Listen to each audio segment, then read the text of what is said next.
I did not want that to end. That was beautiful. Thank you. Hey, Tim Thank you. Palmieri. Yes. How are you? Good. And today we're here at the Peter Max Art Studio in New York, and we'll speak about you and the Beatles and so forth. What did you just play? That was just something off the top of my head. Okay. It's a lot of pressure to just play a song, and looking at all this art, I just sort of wanted to see what it would do. Inspire. Yeah. Well, it certainly did. I heard all types of jazz to blues to like a country almost in there. You've got it all. Yeah. And you're still a very young man. I appreciate that. Okay. Well, yeah, I mean, life expectancy is going way up, so I guess I am. Yeah, you sure are. You look good today. You look good. Thanks. So you're with currently Kung Fu. Yep. Correct? Yeah. And how long have you been with Kung Fu for? Kung Fu's been around for like 6 years now. Okay. Pretty much all out of Connecticut. Okay. And but I've played with the guys in various projects beforehand, so this is sort of like a super group coming together. Oh, wow. I've been playing with Adrian, the drummer, the longest. We actually grew up together in East Haven since, I guess I met him in 1994 now. Okay. So it's been a long while playing with him. Yeah. So he's like the other half of my brain. Sure, absolutely. Yeah. And then the other members in Kung Fu, they're from different bands? Different bands, yeah. The bassist was also, he ended up joining one of my bands, The Breakfast, in 2008. Okay. And then I've toured with the keyboardist a bunch. He was in a band called Rack out of Vermont. So we would travel a lot and hang out and jam. And then Rob Somerville, our saxophonist, is from Deep Banana Blackout, and they're out of Connecticut as well. Oh, yeah, big name. Yeah. So it's great how it all worked out, and we've come together now to make fusion. Yeah, and your band does what you just did, but as a collective. Yeah. Well, stylistically, we're a little more focused because I love it all. Like, I love every genre out there and try to take, all the best from each genre. But Kung Fu has a very defined musical vision. So it's technical, but it's got to be funky. And it's got to be ballsy and rock and roll. You got to mean it. It's not too much, although it's mental. We try to you practice the mental in the practice studio, but let go, let loose, Right. Free form. Yeah, more or play less. from the gut a little bit, Yeah. I mean, there is form there as far as heads, melodies, but when it comes to just the attitude, it's a little more visceral. Okay. And it's just a lot of improvisation off the cuff over changes. Over changes, yeah. We're primarily instrumental, so it's. Although you're a pretty great singer. Well, I appreciate that. Yeah, I've heard you on Dig is one of the songs on YouTube. Yeah. And it's just amazing. And have you sung with Kung Fu? A little bit, here and there. Okay. Yeah, Rob is more of our lead vocalist. Okay. And other people have been stepping up. I sing enough in the other bands. Let them sing. Okay. So you're with other bands when you're not with Kung Fu. But how much do you tour with Kung Fu? Kung Fu is the main project right now. So this year we're looking at 100 dates, maybe a little bit over. Okay. So this has been a busy year. Okay. And you're considered what people would call a jam band, more or less? Yeah, jam band gets thrown around a bunch. To me, jam band describes the audience more than the bands because it's so all over the place. You could have a bluegrass jam band and a funk jam band. And, right. Sure.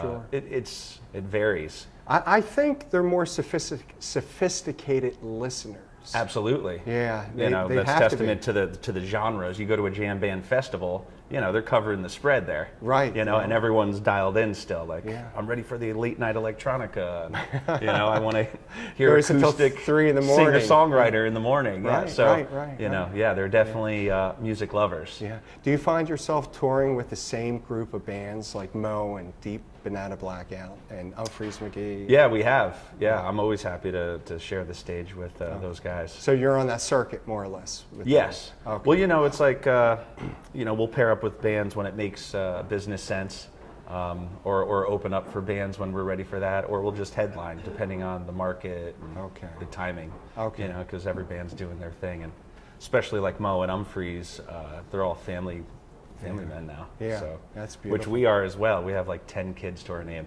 in Kung Fu. So just trying to keep that balance. Yeah, it's tough on the road, isn't it? It is. Yeah. Are you enjoying it? I am. Yeah. Very much so. Good for you. Good for I have you. a 6-month-old baby girl. Ah, God bless you. Baby girl? Baby girl. Oh my gosh. Yeah. Oh. So she's already listened to all the Beatles tunes and slowly absorbing. Playing anything yet, is she? No. Okay. No, the rattle. The rattle. Mean right. rattle. Right. Keeps a beat. Keeps a beat. That's where Bought it her starts. a xylophone little kind of deal, just a C major scale, but she loves the sound of it. It's so bright and you hit it, eyes light up. I have 2 girls, and I just love little girls. They're so innocent and just open and fun. It's just fun. Absolutely. Yeah, it breaks your heart when you leave to go on the road. Yes. Yeah, it's pretty tough. Yeah, it's pretty tough. Yeah, and the more her personality develops, it's going to be even more tough. Right. It's almost easier when it's a newborn on that level. Yeah. Although my wife would disagree. Well, I do know some artists take their kids on the road with them too. I would love to do that at some point. Yeah, I'm sure you it's can. nice to see the country and do fun things. Right, so summers and so forth. if I can share it, sure. Yeah. Now the name Kung Fu means what? It means excellence in anything. So it's not just karate. It's not just karate. Like if you're a great chef, you're practicing kung fu in the culinary arts. Okay. Yeah, it's just achieving excellence in one's field. Okay. Who came up with that name? I think Todd, our keyboardist, did. Oh, cool. Yeah. Okay. And you're always growing, trying to achieve excellence, I'm sure. Absolutely. Yeah. Now, you were with The Breakfast also, that band. Yep. Are you still with them? We are. We just don't gig that much because Kung Fu's doing it, Breakfast came in right out of high school. I didn't go to college, and we just formed the band and started hitting the road, Okay. So, we probably have 1,500 shows under our belt, and just one of those things where just letting it rest. Wow. We gave it a lot of work, and Yeah. it's nice to do new things. Yeah, sure is. Keep stimulated. Yeah. Now, you started the guitar at what age? I started at 4. At 4? Yeah. Why? Yeah. Why? My father was, playing guitar just as a hobby with one of his buddies. I call him my uncle because he was like an uncle. And they would play Beatle tunes all the time. Okay. And, so I probably sang my first Beatles song at 3. Yeah. I think it was You Like Me Too Much. And so I was just like, show me guitar, showed me E major, A minor. Okay. And that was it, you know. Yeah. So it was one of those things where you're a 4-year-old, so you don't really know what you're doing, but he showed me the patterns and I would just play them. And it was like, I would look forward to playing every day, but it's for 5 minutes because you have the attention span of a 4-year-old. So it's like, oh, I can't wait to play guitar. You do it for 5 minutes. That's enough. Put it down, play ball. Yeah, it seems like 5 hours. Yeah, the 5 minutes. But doing that every day, it's it's practice. It's a routine. Mm-hmm. So I learned the blues. I was able to play the blues at my kindergarten recital. Oh my gosh. And I knew I'd figure out melodies. So us being an Italian family, I figured out the Godfather theme by myself. But I realized later on what that did for me is the spatial reasoning of okay, here's a melody. Da, da, da, da. What does that look like on the guitar? Where am I skipping the strings and moving it around? Just that whole whoa. Oh, those are the same notes. You were right on. Yeah. Yeah. Do you have perfect pitch or just really good relative? Really close. It's not so perfect where it's that should be an A flat, but it's a little flat. Yeah. But for the most part, Yeah. I'm pretty close. Yeah. I found all the really great players who I've had on started at 4 or 5. you're like a sponge, and it just stays with you. That's the thing, you know? Yeah. I mean, Mozart was, an anomaly. Right. Writing compositions that young. But yeah, I mean, even if it's, you don't want to force it, but expose them to it, you know? And then you see what your kid has an inclination towards, like, whether sports, it's, sports, music. Art, drawing, anything. Whereas some, like Jocko, was sports and music, which is an odd combination. Yeah. Did you ever take any formal instruction? I did when I was 7 and 8. Okay. A player named Joe Teneri, who lived right around the corner from me, ended up teaching my father's brother, my uncle, in the 50s. So I ended up using his original Mel Bay books. And so that was neat, keeping it in the family. Right. And he was great. He taught me how to read music. He taught me some theory, chord family stuff. We read out of some books called Jazz for Juniors, Jazz for Seniors. I learned Stairway. I learned Boogie Woogie. He was really good at Boogie Woogie. So I knew blues at a young age. I was able to do Johnny B. Goode at like 6 or 7. Wow. I grew up on my father's record collection, so sort of started out with like surf rock, like the Ventures, Dwayne Eddy, heavy. Right. Pipeline. Pipeline, Perfidia, Apache. Right. Sleepwalk. Yeah, that beautiful. was essential. Right, sure. And couple that with some of the Beatles. So it was good. It just got to a point where, I'm 8 years old. He had me writing out melodic minor scales in every key. And I'm just like, I have enough homework. Right, I don't want this. So when I broke the news to my father, like, I don't want to do this anymore, he was pretty upset, but he got over it. Yeah. I ended up putting guitar down for like 2 years. Okay. And it was like a family thing, like, play the guitar for your aunt. I'm like, do I have to? I just want to play ball. Right. And then I guess, I was listening to music throughout the whole, I've always listened to music, whether it's the Doors, anything in the the radio.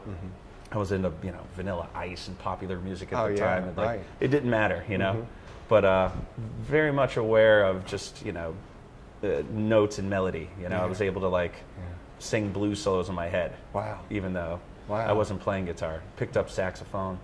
But I think around 10, I'm not sure what triggered it. It was a combination of like Metallica, Guns N' Roses, and then Sunshine of Your Love. I heard that on Goodfellas.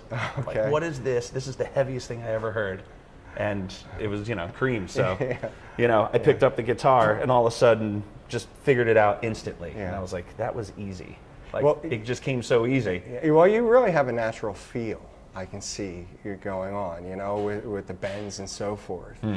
Some of your other influences, blues influences? Yeah, definitely. It was all blues in the front for the most part, but blues also is all over classic rock too, like Black Sabbath, Tony Iommi, very bluesy. Oh, yeah. Oh, so, absolutely. Melodic too. Yeah, I mean, I could just sit here for the next 20 minutes listing off all the influences, right. But I hear a lot of jazz too. Jazz came later, for sure. I guess what age, like maybe 13 or 14, I sort of joined a smooth jazz band. Okay. Because they were paying me $60 at a time. So why not? So I had a rock band playing all the classic rock that I wanted to, and then the modern stuff. Grunge was big for me. Van Halen, So it's weird how it all happened. Once I picked up the guitar at 10 or 11 and was serious about anything I heard, I just learned and played and, was trying to figure it all out. Santana, Hendrix, Van Halen. Then I joined that smooth jazz band and I was like, all right, Kenny G. Who's a great player, how do I by solo the way? over a major chord? That was difficult. Like minor pentatonic, blues, all day. Right. But then, major. Like, how do I make it work? I just had no clue. Yeah. So it was challenging. I took everything as a challenge. So you taught yourself at that point? Yes. Okay. Yeah. Everything was self-taught, I've noticed in the intro and also on YouTube, you have a lot of great jazz voicings going on, which is something most players are taught. So you did mention that you were taught the voicings in the beginning, but there's thousands. So what did you do to expand on that? Well, in high school, I joined a program called ECA, and that was like a during school thing. You leave at lunchtime, and it covers a few of the periods. And I had a good teacher there, George Raccio. Okay. And so I only did that for 1 year, but that was valuable for the jazz. Real book, Yeah. You know, just learning some of that vocab and whatnot. You do a lot of fourths also, fourths and fifths voicings. Yeah. I see that. Mike Stern helped me out with that big Yeah, time. yeah, great player. Can You you know? demonstrate just a few? Do you mind? Sure. Don't mean to put you on the spot. No, that's okay. There's a song that he did with Miles Davis called Fat Time. It's Okay. off the Man with the Horn record. And he did a lick. Well, first off, he did a lick that was like a little bit out and melodic minor. He went, it's in C. It's like a funk tune.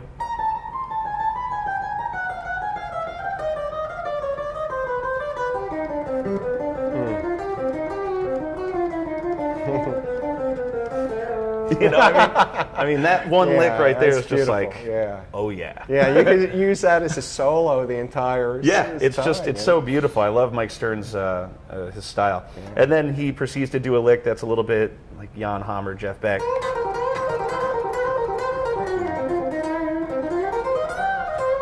Then he goes,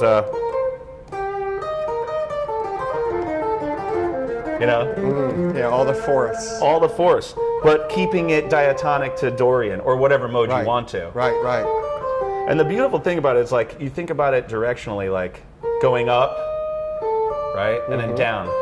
Right. So you could do any combo, down, or just all up. Mix them up. and it works.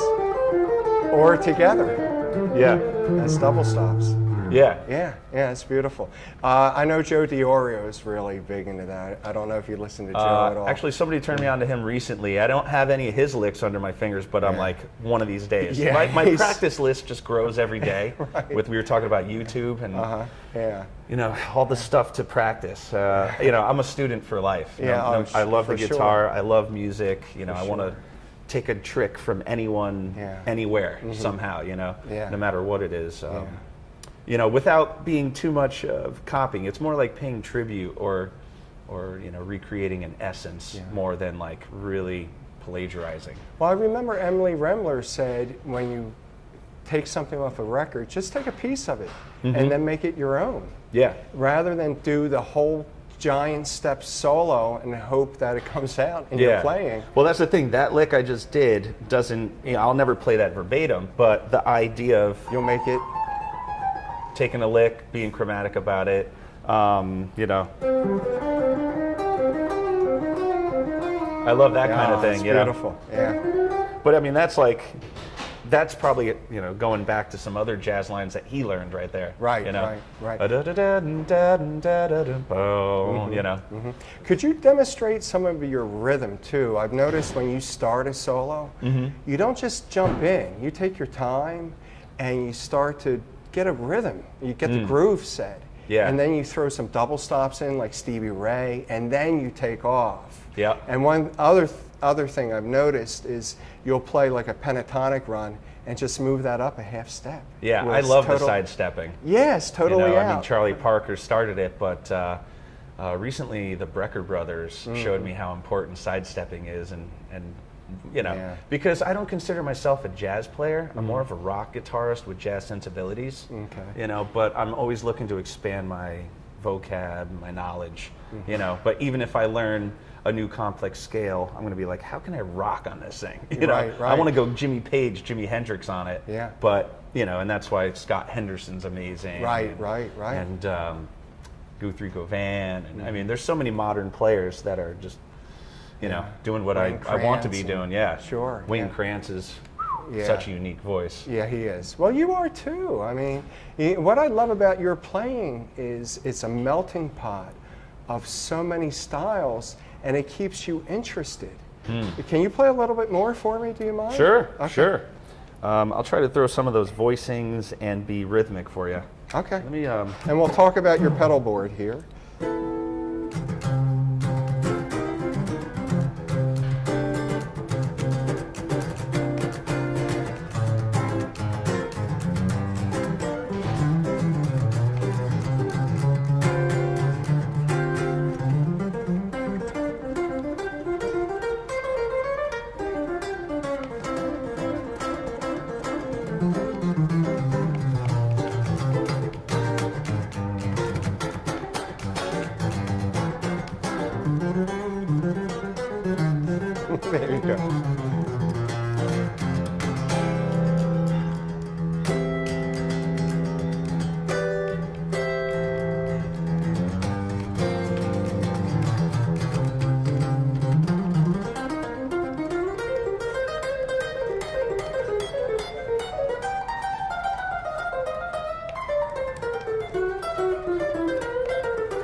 See, I would sit around in high school. We'd sit around and like just hang out with guitars in our hands, and I would like almost paint comedic sketches of music, and I'm referencing, you know, influences and quoting stuff, but then being silly about it.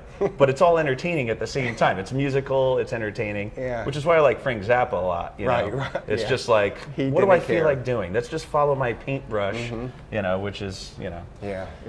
And it's funny with Frank. I remember reading Tommy Tedesco. Do you remember Tommy? I've heard the name. Big studio guitar player. Yeah. And he was to meet Frank to do a studio session, and he had no respect for Frank at all. So he showed up in an Indian outfit, like very disrespectful. And he said, "Oh my God, I made the biggest mistake. This guy's one of the greatest players and musicians I ever met. I knew nothing about him." Did Frank like it or not? I never heard about that. You know? So. Because I would think he might dig it. Yeah, he probably. might see it immediately and be like, "Here, I got some. Let me write something. Hold on, That's sit right. there. You know, here, play that. Yeah. That's your song." You know, it's funny. You're not the only guest to reference Frank Zappa. So, and to me, that's a lost name in many ways, aside from Dweezil doing Zappa Plays Zappa. But, yeah. Eclectic taste, you know, and sometimes the humor can rub people the wrong way. Sometimes it's just silly, but sometimes it could be not sexist per se, but you know what I mean? He's like making fun of society, but then they think that's him. Yeah. Where he's just a reflection of, you know, of them, of what's going on, and like pointing out its idiocy. Yeah, right. But yeah, some people don't want that in their music. But still, I mean, his catalog is so vast. You could find the serious, you know, you could weed out that stuff, and then it's brilliant. I mean, who else is going to reinvent minor pentatonics? Every guitar player out there learns a minor pentatonic scale. But when you learn his music, you're like, I didn't know there was a new way to play it. That's right. You know, some licks like...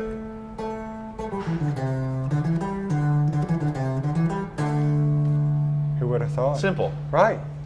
There's when you said the Indian outfit, old Looney Tunes cartoons used to have a song that would go on when the Indian character came on. It went,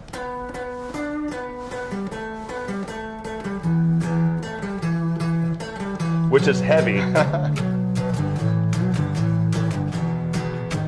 You know, That's so cool though. But yeah, it's pentatonic, it's heavy, and it was in a cartoon. That's what I'm saying. Like, just take it from wherever you can. And Kung Fu could come out with that, and no one would know. I used to play it in the breakfast. Oh, you did? Okay. Yeah, I used to call it Tatanka. Tatanka. And then no one knows it, but I'm headbanging up there. What's he headbanging to? Looney Tunes. Right, Elmer Fudd. Carl Stalling. Love him.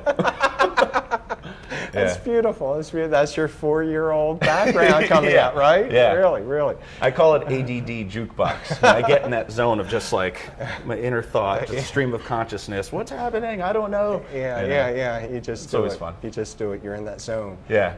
Do you sit down and think about, geez, I'm actually going to be using a harmonic minor scale right now, or while you just I'm gigging? come out? Yeah. While on stage. It depends. It depends, like if, see, Kung Fu, I'm so familiar with the music, like I don't have to think as much per se.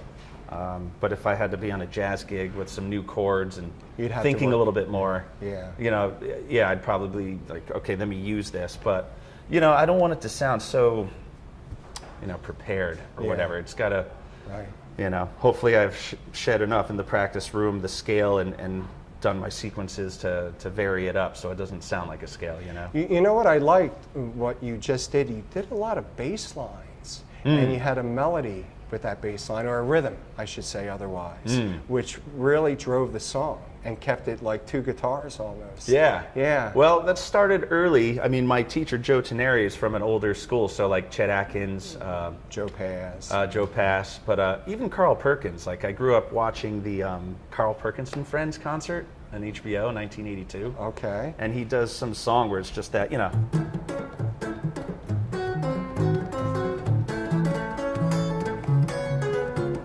You know? So just trying to do that at 7, even though it wasn't perfect, you know, eventually that you try it again at 13, you're like, okay. Try it again at 19, you're like, I got this. But Tuck Andress was another. Tuck and Patty. Yeah, Tuck and Patty. I was amazed when I heard his stuff. So I always felt like, yeah, having bass in chords is good. It's when I got into jazz that, you don't hit the bass, that gets in the way. You know, you don't want to step on the piano player's toes. So now all the 4-note stuff, you know. But I used to always be down here. But what was his name? Freddie Green, who was like... Oh, yeah, sure. Count Basie. Yeah. Just... Yeah. That's an art. Yeah, I love that and stuff. that's a lost art. It is. Comping with bass lines. It is. Yeah, because everyone wants to solo. Nobody wants to back anybody up, and you're doing both of it. Yeah. Do you play bass also? I do. You do? Drums, piano, bass, sax, trumpet. And wow. I think that's it. Are you proficient on all? Drums and piano, maybe. Well, obviously bass because it's a stringed instrument, but I guess, you know, drums or piano would be the close second, you know. Okay. Like piano I don't practice at all, but, you know, when I sit down, anything that I play on the guitar, I could sort of apply. Yeah. You know. You just have that musical mind. Yeah. I take it. I think it's that spatial reasoning. Whatever sound is equal to visually, you know, whether it's a step on a keyboard or a step here, you know, like you know, those weird drums that might have like a set scale. Once you figure that out, then it's like, okay, I know where to go. Okay. You know, steel drums or something. I don't know. Yeah, the guitar can be an enigma, this big puzzle to so many people. And it's not like a piano where you just visualize it, you learn a scale, and you have it. Yeah. On the guitar, it's different. You move from here to here to here to here. It changes, right? All the time. It's interesting. I love questioning things to really know why things are the way they are. Why do we have 12 notes? And what's the major scale? And why, you know, who made the guitar this way? But I'm glad they did. Yeah. Because it's awesome. But yeah, I mean, some people are like, guitar's easy, it's the same pattern, you just move it up and down. But it's also got its quirks. Yeah. So to that person, I say choose your own axe. That's you right. Know what I mean? Or your own saxophone suffering. player has his issues, and you know, it's right. like, oh, yours is so much easier to carry. Yeah, like a piccolo, right? Yeah, I'm not going to help you with your tuba. I'm sorry. Choose your own axe. Right. Accordion, right? Yeah. Tell me about your pedal board, if you will. Well, I put this together right before our tour with Lotus and Galactic. Okay. And it's an arsenal. Yeah, I love pedals. I just need something a little more solid to hold them. You know, I have some zip ties in there just in case you're running out. Yeah. Room. Yeah. But you know, I run it through a tuner. Okay. And then that goes into the tremolo. I got a nice little psychedelic sound here. I like it because it's a hard cut instead of a softer, like you know, like tremolos on amps. Right. This one's just, it cuts. Okay. You know. More treble. Yeah. Yes. Okay. Got my Qtron, so you got your Jerry Garcia. That's too cool. It's almost like a touch wah. Yeah. And that's a TC Electronics, what, distortion? You just... Emma Electronic, discombobulator. Oh, I'm sorry. Oh, for the Qtron. Okay. Yeah. Distortion, TC Electronic, Nova Drive. I like it because the gain stages. Clean, crunch, more crunch, shred. Oh, wow. I keep the compressor on all the time because I like it just to smooth out the bottom and the top. Okay. You know, and boost the signal. But I don't want it to be like, oh, he's using compression. Like, you should be able to get sustain from your fingers and, you know, dialing into the amp. You want to hear the guitar and yourself. Yeah, and that's the thing. It starts squashing volume. Like, I want to hit it soft, and I want it to be soft, and then I want to. Yeah, you know, when you want it. That's the thing. When Pete Townsend rips into an SG, nothing is squashing that signal. Right. It's pushing, you know. So I like that kind of power. Okay. And we have a harmonist pedal here. So you do. That's kind of like cool. For electronica. Which, you know, this is like my tribute to Eddie Van Halen. He did a song called Cathedral. Okay. You know, or I don't know. Actually, I don't remember it. But it was the same idea, which he probably got it from David Gilmour, who probably got it from Les Paul. You know, so it's like all we do is borrow, and then hopefully adapt to We do. to our voice. You know, speaking about Frank Zappa, he said that. He said it's all been done. We just play the same crap. And he said another word in the magazine, but we're on Children's show, TV. yeah. So yeah, we're on TV. And you have a delay? Yeah, I have two delays. Two delays. Why? One is sort of like the subtle soupiness. I noticed like, well, it depends on what guitar players, but a lot of them, Steve Morse, David Gilmour, Joe Satch, you know, people like that, they just have this general delay behind it. I don't use it all the time, especially in funk, because then I want to be precision, you know. And then this is like my spaceship pedal, so I could do that kind of stuff, or, you know. Dive bombs, right? That's like, that's explore. That's, you know, paint. Paint with the pedal. See, the thing is, you need to like play the pedal, like that. It shouldn't just be the pedal right. plays You use them musically. Yes. In a musical way, whereas some people just get pedals and that's it. You know? Yeah. So I love the functions. You know, and it's like I'll turn every knob from 0 to 10 to figure out what are the sweet spots. What can this do? You know, the guitar as well. Like when I bought this, I compared it to 6 other guitars of the same kind. Wow. Every knob, everything, like which one is the best, you know, it responds differently. It seems like Strats are a very popular, well-rounded guitar. They are. Yeah. Yeah, I mean, I started out in acoustic, which was good for the chops, and I played on a PV Patriot, you know, and I did very well on that. Oh my God. But when I played a real guitar, heavy, and the frets were so tiny, so once again, it worked out my hand where I got on my first Strat at 12. I was blown away. You know? It was a Floyd Rose tremolo one. Right. And you know, I'd flip on a switch and just be like, you know, sounds just like Hendrix, you know. And then, how does it go? Crap. Oh yeah, Clapton. You know, Clapton, like whatever tune I wanted to play, I'd put on the right pickup, and I'm like, it sounds just like it. You know? Dire Straits, or the Out of Phase. Riviera Paradise, Stevie. That's beautiful. Yeah. That is so nice. But that guitar got stolen, so. Yeah, well. That was like that's a losing shame. Yeah, it was awful. Yeah, this looks brand new, by the way. I appreciate that. Just got it refretted. I have to restate that. Sorry. Yeah, this is where they play drumsticks on my guitar. I'll let the drummers play. Okay. And then I like throwing this around. Yeah. Honestly, I could never do that with my SG. I broke the neck 3 times. Oh, you did? I retired the SG. Okay. But this thing takes a licking. Yeah. SGs are great sounding rock now. guitars, and you can get way up there, you know? Total, like AC/DC and tons of room. It's just tons of room, yeah. But this is versatile. It shreds when I need to. It's soft, it's jazzy, bluesy. Right. You know? I mean, this one pickup just that to get the Hendrix stuff, you know?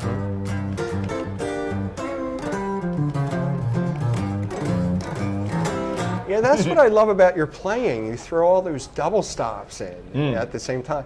And I was watching your right hand. People don't put enough emphasis on the right hand. Sometimes I see your pinky anchored, which I do all the time. I can't get out of that. And watching you earlier, you did not have it anchored. So. Well, you know, we talked about my right hand on this last tour, and Mahali, guitarist for a band called Twiddle, really good player. He brought it to my attention that I fan out my fingers sometimes, which is almost my overdrive. But I make it a point to be able to play in any scenario, because you want to work out all your muscles. You know, in the heat of the moment, I just want to let go. So I try to practice tight hands, you know. Then I'll practice like touching, practice muting, practice way off. You know, it's like, do it all. See, and hybrid too. And then, That's so cool. It's that chicken picking. Yeah.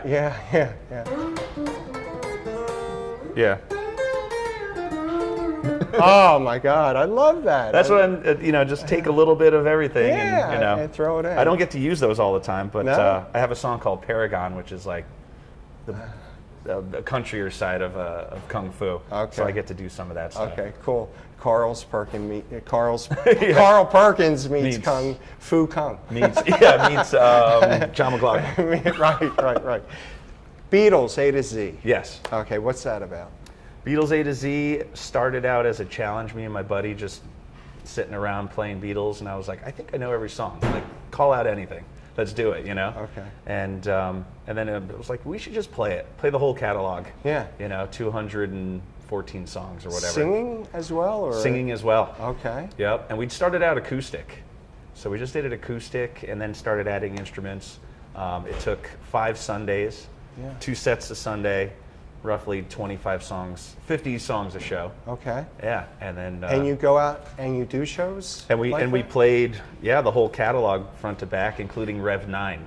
I don't think the Beatles could do that today. What type of person does that? That's ill. No, I mean that in a kind way. I know. It's I'm thankful my brain holds this info. It sure does. And speaks this language. Like, some people have a tough time remembering tunes. I just never been one of them. Granted, I forget things here and there, but I hold on to a lot. Like, I could play most of Zeppelin's, Cream, Hendrix, just ready to go. Now, do you find yourself putting those melodies in your solos? Every now and again. I love when that kind of stuff happens, subconsciously, just boom, while I'm playing, like, a melody appears and then you get to quote it. Yeah, it's great. People can get tired of the teases. I never really do. I like knowing that because it almost shows me a glimpse of their influences. What brought them there. But the Beatles is a passion for sure. Yeah, and as I said when we opened the show, we're here in New York at the Peter Max Art Studio, and Peter was the Beatles artist, Yellow Submarine and so forth. There's a piano signed by Ringo over there. Yeah, Ringo gave him the piano. Yeah, it's amazing. It is amazing. I think it's very synchronistic that you're here doing the show. I love it. And I had no idea that you did a Beatles A to C until I read about it on your. Yeah, go. Don't stop. I mean, this was a pop band that wrote this, It might as well be Bach, or,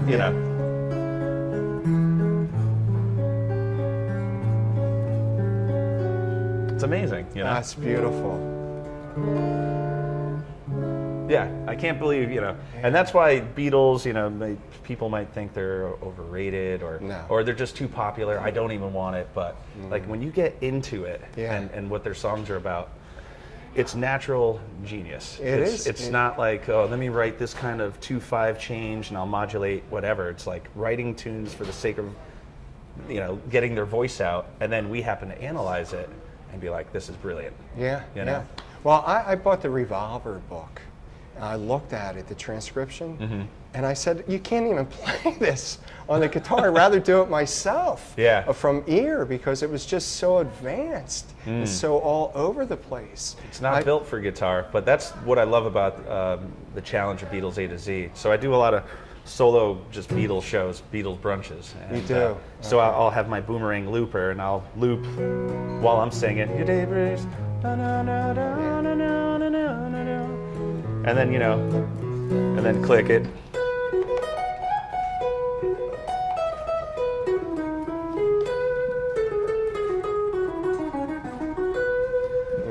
George Martin soloing in my life,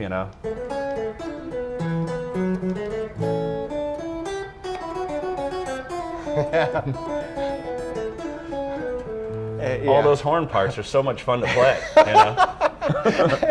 Illness. No, I'm kidding. I'm kidding. It's great. It's genius. Somebody get a doctor quick. Really, it's genius is what it is. That's a Van Halen tune. Van Halen. See what I'm saying? ADD jukebox. Like, that's right. It's like free association of words, Beatles, song title. Yeah. That's so cool. That's so cool. The right hand thing, I forgot to mention something about the right hand. Not only do I practice that, but I also feel like rhythm is the most important thing ever with music in general. And I think achieving uniqueness, because you only have 12 notes. We only know so many chords, but what's going to stand you apart is your syntax rhythmically. And, I think if you can take a one-note solo and keep it creative Yeah. with rhythm. Yeah. Like that's everything. Right. So that's why to me my right hand is very important, practicing with the metronome and just sharpening everything, you know.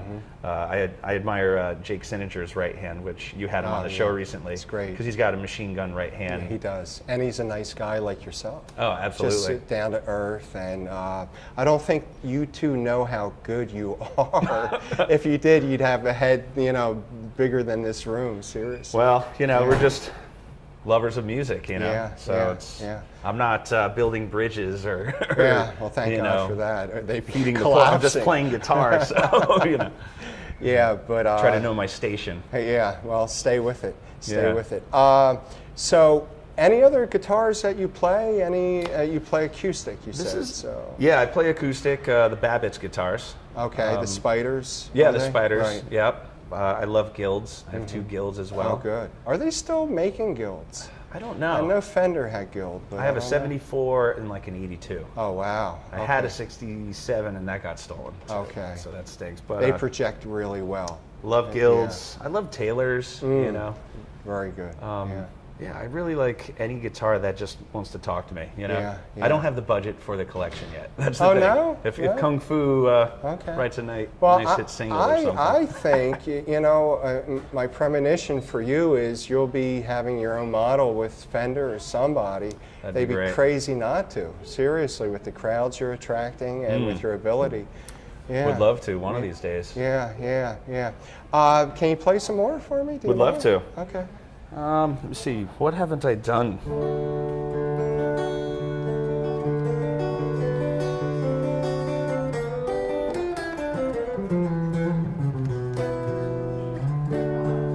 Let's go a little distortion again.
Beautiful, beautiful. Where do you find yourself going after this? I don't know. There's a lot I want to do. Definitely want to record more. I've been such a gigging animal that I'd like to just write and record more. Okay. So I'm looking to do that now that I have a baby girl and need to be home a little bit. I think that's going to help ground me a tiny bit. Yeah. And just keep writing, playing with Kung Fu. Do some other passions. I love teaching. Oh, you do? Yeah, Okay. teaching is a lot of fun. Do you have any materials out there with anybody, or just you? I don't. I've been thinking about it. Okay. As I teach, I find that I'm teaching a lot of the same things, and I get to refine my method, which is obviously borrowing from teachers that I had or what I've read. But one of these days. Do you have private students that come I do. here? You do. Yeah, I have private Okay. students. Some they range, adults and kids. The oldest person I ever taught was 82, and that was interesting. Okay, And then yeah. I've taught a 6 or 7 year old. Yeah. It's tough. When I was 6 or 7 and my father was looking for a teacher, he reached out to a bunch of people who didn't take me seriously. Like, he's too young, or, you know.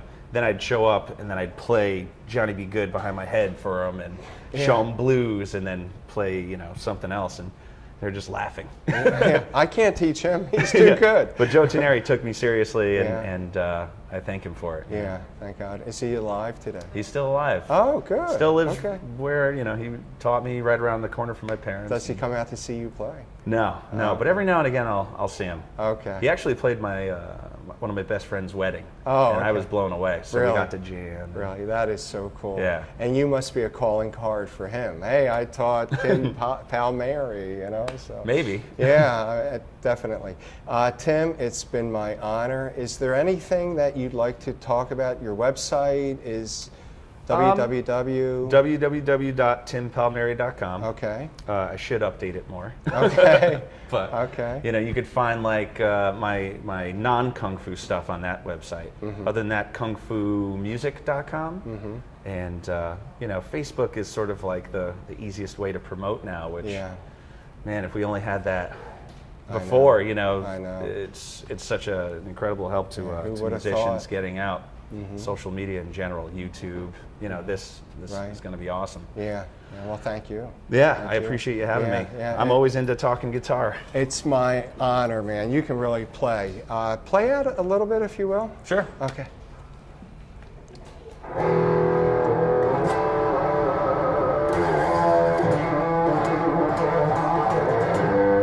Edit with the shred.